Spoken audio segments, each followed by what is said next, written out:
നമസ്കാരം. VSG's accounting simplified എന്ന YouTube ചാനലിലേക്ക് സ്വാഗതം.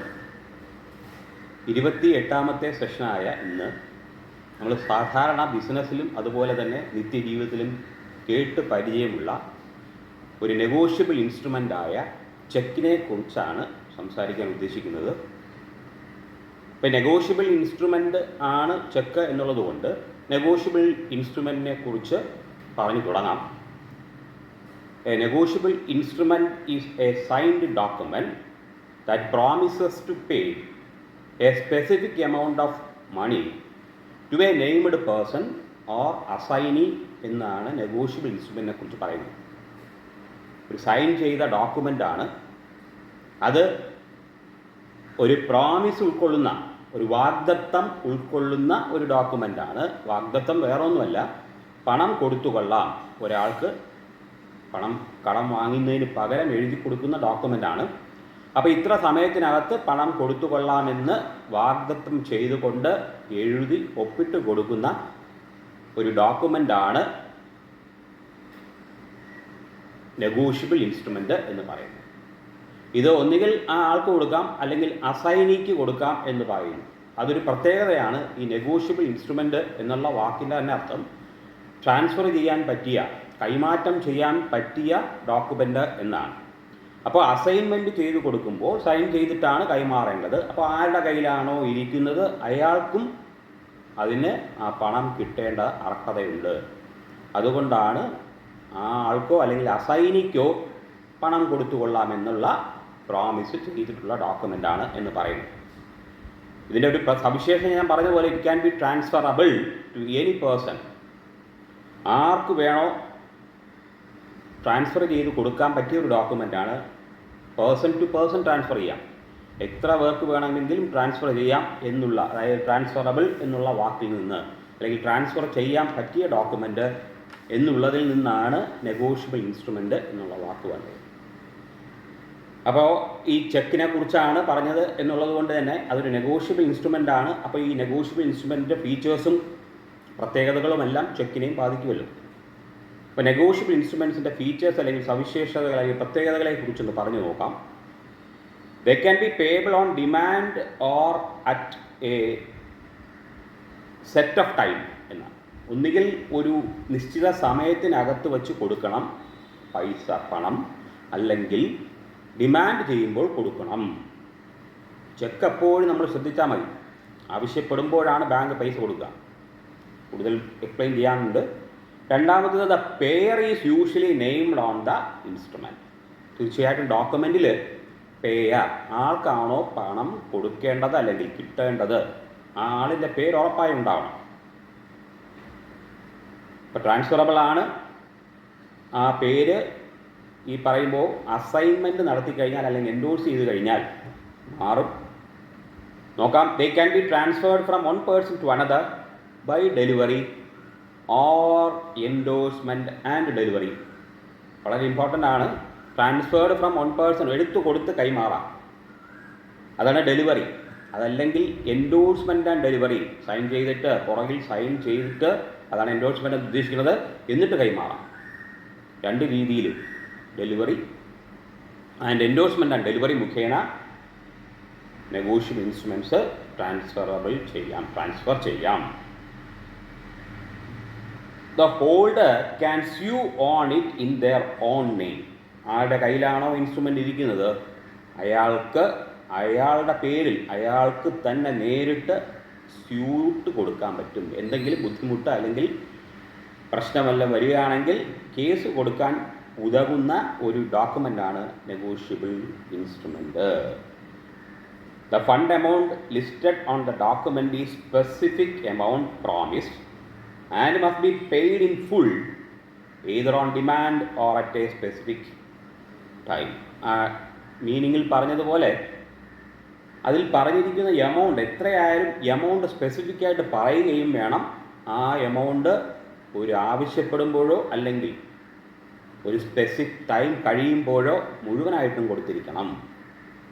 ഇതിനെന്തെങ്കിലും ബുദ്ധിമുട്ട് വരുമ്പോഴാണ് നേരത്തെ പറഞ്ഞ പോലെ സ്വന്തം നിലയിൽ കേസ് കൊടുക്കാനുള്ള സ്വാതന്ത്ര്യം document അനുവദിക്കുന്നുണ്ട്. Once the instrument is transferred, the holder gains full legal title to the document. ആർക്കാണോ ട്രാൻസ്ഫർ ചെയ്ത് കിട്ടുന്നത്, ട്രാൻസ്ഫറി അല്ലെങ്കിൽ എൻഡോഴ്സി അല്ലെങ്കിൽ അസൈനി എന്നൊക്കെ പറയുന്ന ആൾക്കാർ ട്രാൻസ്ഫർ ചെയ്ത് കിട്ടുന്ന ആളാണ്. ആ ആളിന് ലീഗൽ ടൈറ്റിൽ കൂടി ട്രാൻസ്ഫറബിൾ ആകും. ആരുടെ കൈവശമാണോ അവസാനം ആ ഡോക്യുമെൻ്റ് ഇരിക്കുന്നത് അയാളാണ് ആ ടൈറ്റിൽ ഓഫ് ദ പേഴ്സൺ എന്ന് പറയുന്നത്.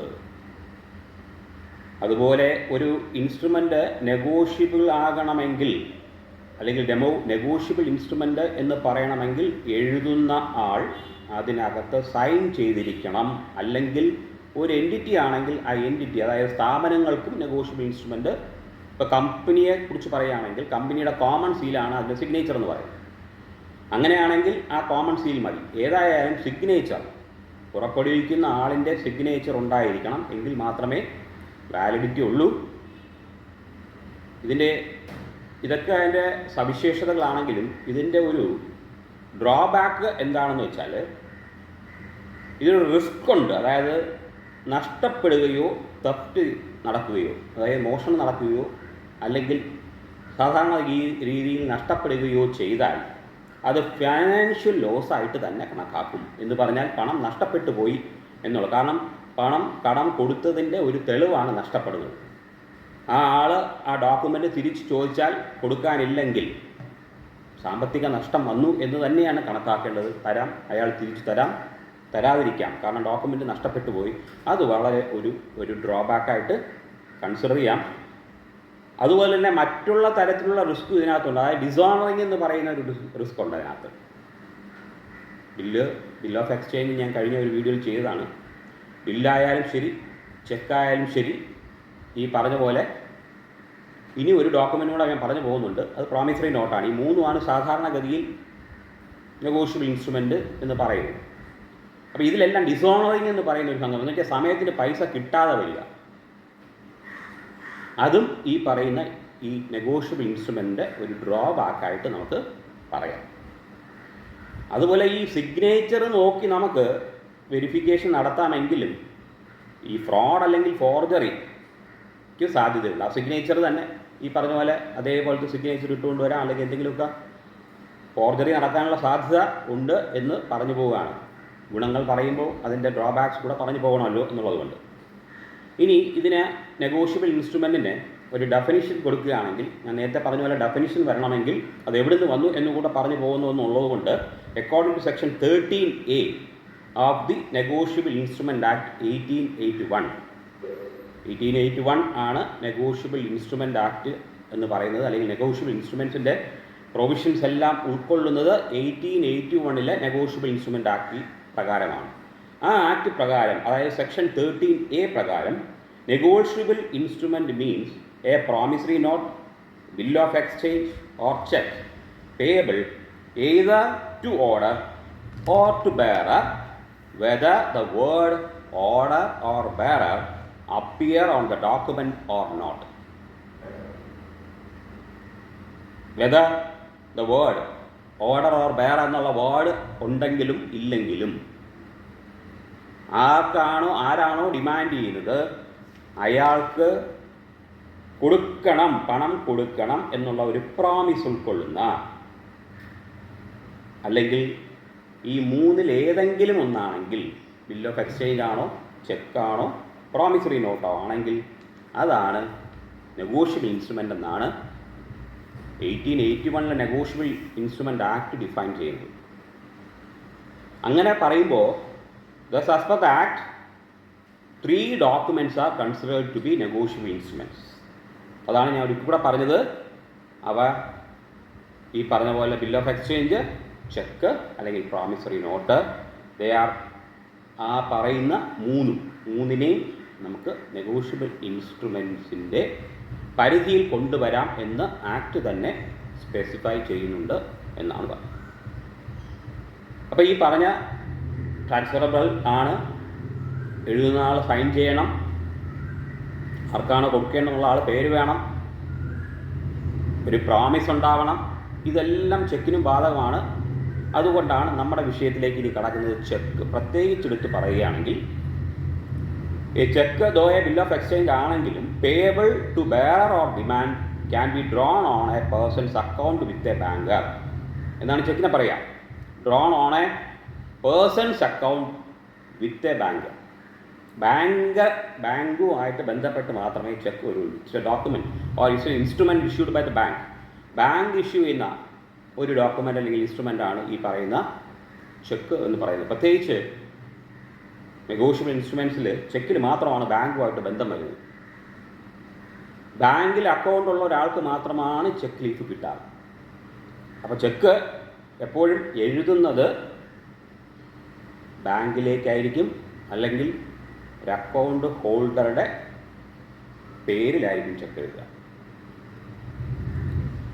ഇനി ചെക്കിൻ്റെ തന്നെ ഒരു ഡെഫിനിഷനിലേക്ക് പോവുകയാണെങ്കിൽ section 6 of the negotiable instrument act 1881. Section 6 ആണ് നെഗോഷ്യബിൾ ഇൻസ്ട്രുമെൻറ്റ് ആക്ട് 1881 ഡിഫൈൻ ചെയ്യുന്നത്. ചെക്കിനെ പറഞ്ഞു പോകാം. Defines a cheque as A cheque is a bill of exchange drawn on a specified banker and not expressed to be payable otherwise than on demand. ചെക്കിലെ മാത്രം പ്രത്യേകതയാണ് demand ചെയ്യുമ്പോൾ മാത്രമാണ് payable, പൈസ കൊടുക്കാൻ പറയുന്നത്. അങ്ങനെ ഡിമാൻഡ് ചെയ്യുമ്പോഴാണ്, ആവശ്യപ്പെടുമ്പോഴാണ് ബാങ്കിൽ മേൽ മാത്രമേ ചെക്ക് എഴുതാൻ പറ്റുള്ളൂ. ആ ബാങ്ക് പൈസ കൊടുക്കുന്നത് എന്ന് നമ്മൾ നോക്കിയാൽ മനസ്സിലാവും. ബാങ്കിൽ പോയിട്ടുള്ളവർക്കെല്ലാം ചെക്ക് ഓൺ ഡിമാൻഡ് അനുസരിച്ചാണ് പേയ്മെൻറ്റ് കൊടുക്കാറ്. അപ്പോൾ സെക്ഷൻ 6 ആണ് of the negotiable instrument act 1881 ആണ് ചെക്കിനെ ഡിഫൈൻ ചെയ്തിരിക്കുന്നത്. ഒന്നുകൂടെ പറഞ്ഞു പോകാം.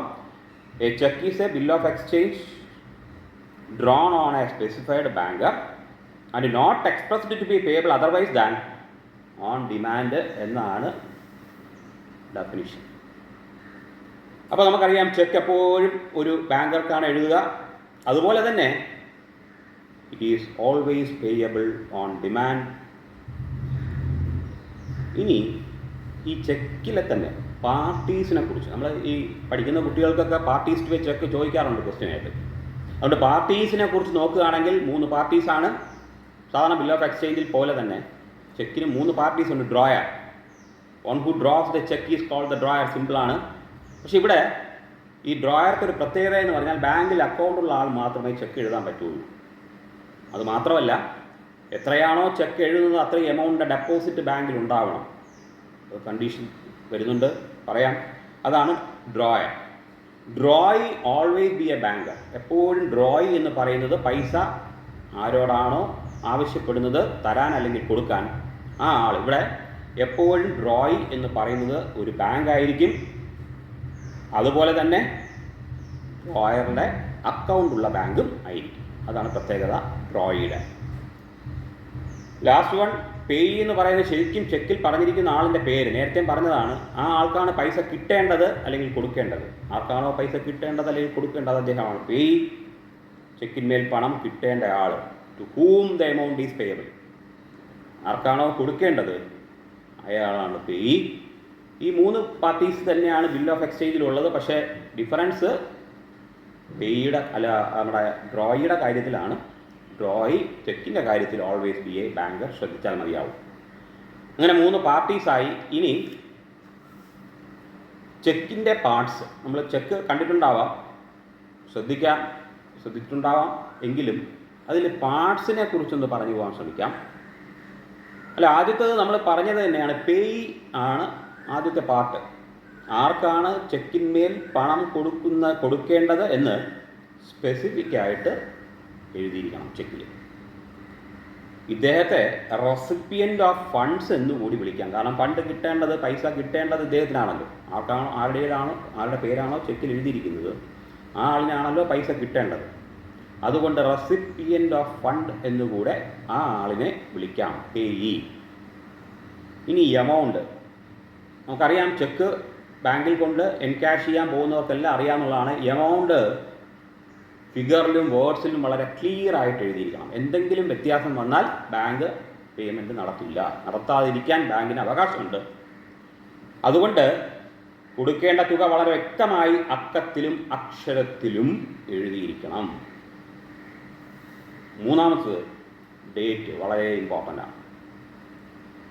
ഈ പറയുന്ന എന്തെങ്കിലും പാർട്സിൽ അല്ലെങ്കിൽ ഈ പറയുന്ന കാര്യത്തിൽ വ്യത്യാസം വന്നാൽ ബാങ്ക് ഡിനൈ ചെയ്യാം പേയ്മെൻറ്റ്. അപ്പോൾ ഡേറ്റ് എന്നാണ് എഴുതുന്നത് എന്നുള്ള ഡേറ്റാണ് ചെക്കിനകത്ത് വേണ്ടത്. അതിന് ഈ പറഞ്ഞ പോലെ ആൻറ്റി ഡേറ്റിട്ടോ പോസ്റ്റ് ഡേറ്റിട്ടോ വരാം, അത് ഞാൻ ഇനി പറയുന്നുണ്ട്. എന്തായാലും എഴുതുന്ന കറണ്ട് ഡേറ്റാണ് സാധാരണ ചെക്കിലിടാറ്. അത് എഴുതുന്ന ഓർഡർ ഡേറ്റ്, മാസം, വർഷം, ഡേറ്റ്, മന്ത്, ഇയർ എന്നുള്ള ഫോമാറ്റിലാണ് ചെക്കിൽ തന്നെ പ്രിൻ്റ് ചെയ്തിട്ടുള്ളൂ. അവിടെ എഴുതിയാൽ മാത്രം മതിയാവും. അപ്പോൾ ഡേറ്റ് വളരെ ഇമ്പോർട്ടൻ്റ്, ക്ലിയർ ആയിരിക്കണം, തെറ്റാതെ തന്നെ എഴുതുകയും വേണം. വളരെ ഇമ്പോർട്ടൻ്റ് ആയിട്ടുള്ള മറ്റൊരു എണ്ണമാണ് സിഗ്നേച്ചർ ഓഫ് ദ ഡ്രോയർ അല്ലെങ്കിൽ ഡെപ്പോസിറ്റർ. ഫണ്ട് കൈമാറാൻ ബാങ്കിനെ ഓതറൈസ് ചെയ്തുകൊണ്ടാണ് ഒരു ചെക്ക് എഴുതുന്നത് എന്നുള്ളത് കൊണ്ട് തന്നെ അക്കൗണ്ട് ഓപ്പൺ ചെയ്യുമ്പോൾ നമ്മൾ ബാങ്കിൽ ഇട്ട സിഗ്നേച്ചർ, ആ സിഗ്നേച്ചർ തന്നെ ചെക്കിലും ഉണ്ടോ എന്നുള്ളത് ഉറപ്പ് വരുത്തണം. അങ്ങനെ ഇല്ലാത്ത എന്തെങ്കിലും വ്യത്യാസമുള്ളതാണെങ്കിൽ ക്യാഷ്യർക്ക് അല്ലെങ്കിൽ ബാങ്കർക്ക് ഫണ്ട് കൊടുക്കുന്നത് നിഷേധിക്കാം. അപ്പോൾ സിഗ്നേച്ചർ. ഇനി ചെക്ക് നമ്പർ.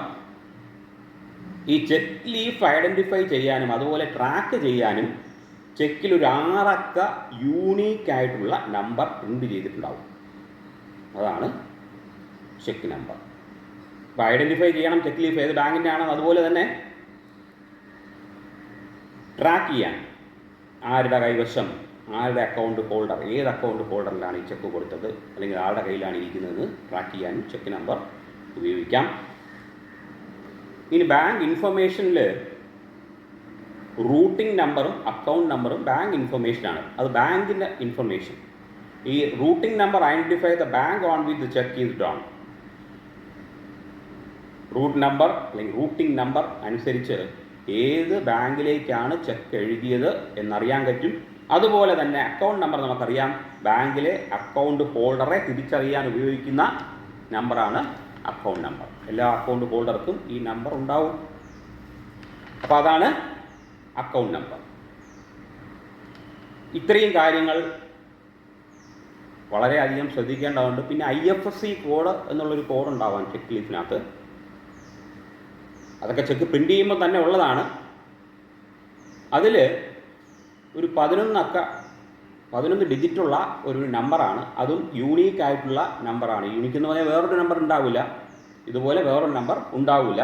11 ഡിജിറ്റ് നമ്പറാണ്. ബാങ്കിൻ്റെ ബ്രാഞ്ചിനെ തിരിച്ചറിയാൻ, ബാങ്ക് ഏതാണെന്ന് അറിഞ്ഞു, ഇനി ബാങ്കിൻ്റെ ബ്രാഞ്ച് ഏത് ബ്രാഞ്ചാണ് എന്ന് തിരിച്ചറിയാൻ IFSC കോഡ് ഉപയോഗിക്കാം. പിന്നെ വളരെ സവിശേഷമായ ഒന്നാണ് ക്രോസ്ഡ് ചെക്ക് എന്ന് പറയുന്നത്.